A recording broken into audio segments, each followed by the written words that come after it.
식품 첨가제, 방부제, 담배, 약물, 전자파, 소음, 소화가 안 되는 음식, 활성산소, 그리고 염증 물질, 스트레스. 자, 이렇게 말하고 보니까 와, 우리는 거의 독소들에 둘러싸여 있다고 해도 과언이 아닌데요. 맞습니다.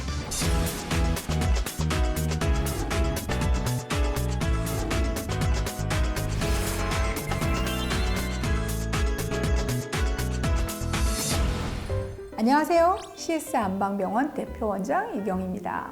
비만 치료를 하다 보면 쉽게 살이 빠지는 분들도 있고 반대로 아주 고전을 하시는 분들도 있죠. 차이가 뭘까요?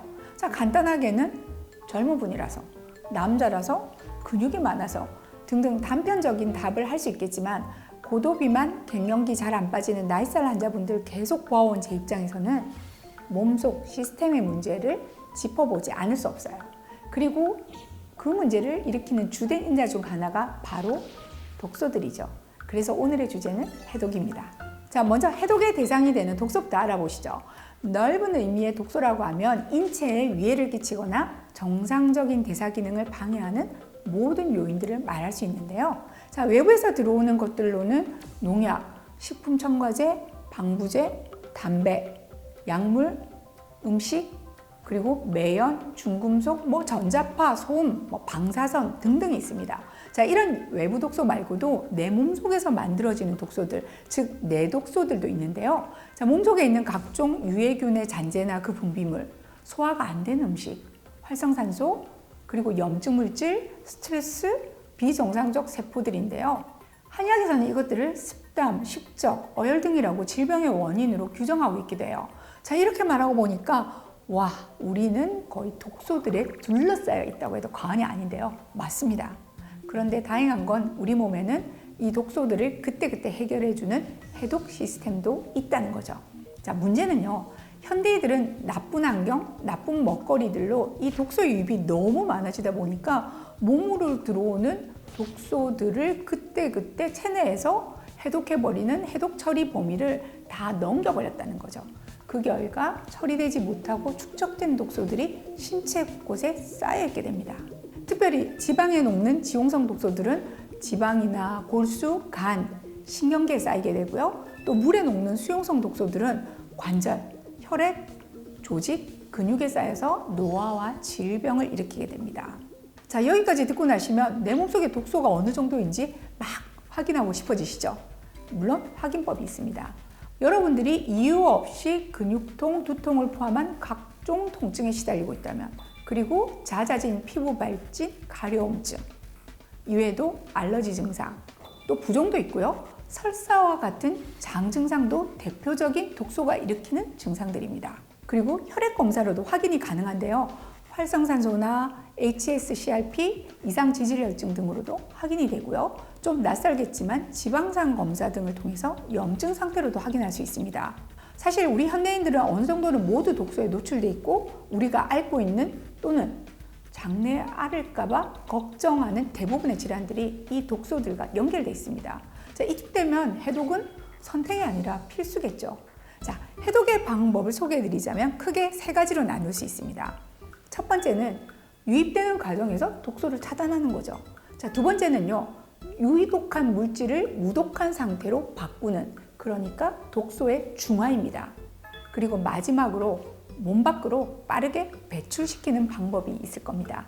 자, 이러한 과정을 통해서 우리 몸의 기능을 정상화시키는 것이 바로 해독이죠.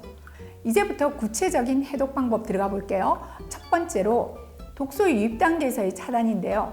어찌 보면 가장 빠르고 가장 효율적인 방법이기도 합니다. 실제로 진료실에서도 고혈압, 당뇨, 고지혈증, 비만, 그리고 피부질환, 간기능 장애 등에 가장 많이 활용하는 치료법이기도 합니다. 절식에 기반을 두는 이 해독 방법의 역사는 오래됐어요. 하지만 무조건 혼자서 알아서 음식을 끊는 것은요, 경우에 따라서 위험하고 부작용도 많습니다. 나이가 있는 분들이라거나 지병이 있는 경우 등은 셀프 단식을 하기보다는 전문가의 지도하에서 병원에서 시행하는 해독 프로그램을 선택하는 것이 부작용도 줄이고 안전하다고 할 수 있겠습니다. 또 이 과정에서 간세포는 재생되고요, 췌장이 휴식을 취하게 되는 거죠. 혈관은 탄력성을 회복해서 혈압은 떨어지기 시작하고요. 인슐린 저항성이 극복되어서 당뇨약을 끊을 수도 있습니다. 고질적인 비만도 좋아지고 피부 질환에 빠른 효과를 보이기도 합니다. 자, 두 번째 단계인 독소의 중화는요, 간에서 일어나죠. 이미 알려졌듯이 간은 해독의 장기입니다. 그런데 간이 해독을 하기 위해서는 많은 양의 비타민과 미네랄이 소모가 돼요. 미네랄 중에는 해독에 특별히 필요한 미네랄이 있는데요.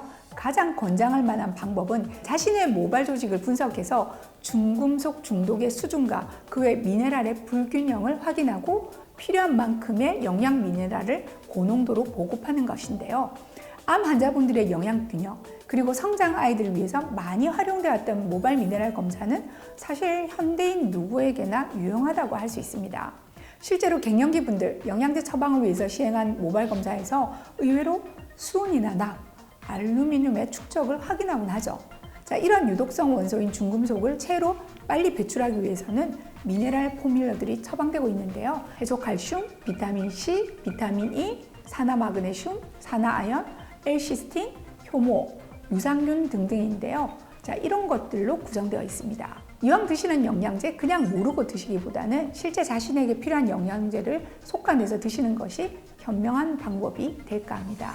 자, 마지막 해독의 배출은요, 피부, 신장, 대변, 그리고 호흡을 통해서 이루어집니다. 가장 쉽게 해독을 돕는 방법은 평소 식단에서 식이섬유를 충분히 먹어서 대변으로 배출을 도와주는 거죠. 자, 가장 중요한 핵심은요, 먹거리 단계에서 좋은 음식, 풍부한 식이섬유의 섭취, 그리고 소식을 하시는 거고요.